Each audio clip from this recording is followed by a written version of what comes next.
Hi mga kamadamyons! Magandang araw!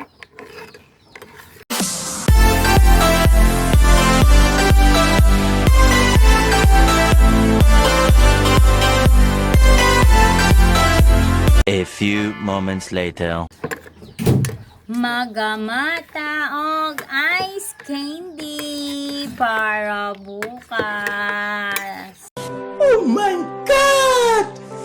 Wow! Para gahig na siya. Saya na kayo mag-ice candy mga men. Ano lang. Easy lang ang mga ingredients niya.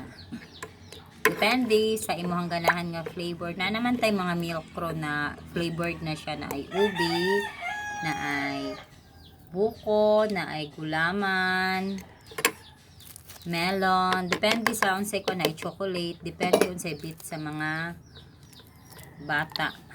Ganahan nila nga flavored. Akong gigamaron is ubi.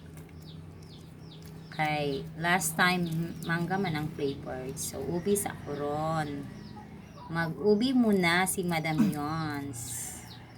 Simple ingredients ra na siya. Naara kay sugar, milk, any brand okay na. Ug asa ka mas makaginan siya dito ka mo kuan gama.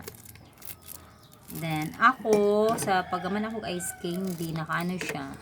Ang akong kasaba starch, ako siyang luto jud. Simple as that na siya na. 5 peso na siya.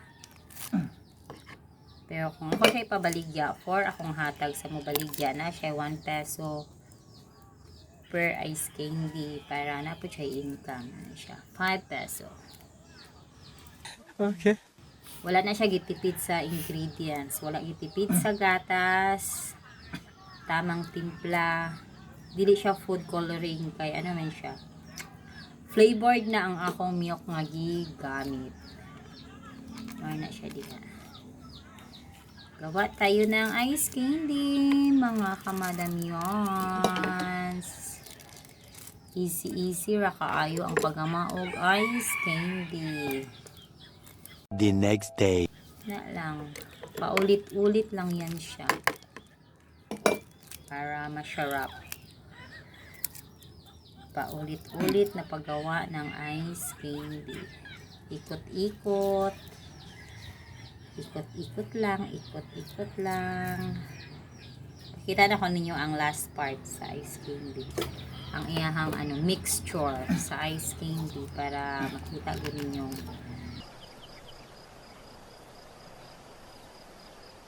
Tsara siya. Lamig siya. Kaysa ano siya akong ice candy karon nga gigama.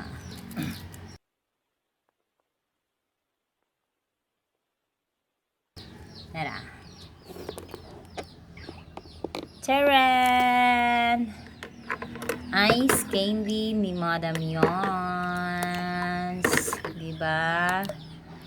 Oh my God! Wow! Hindi na siya kaayo.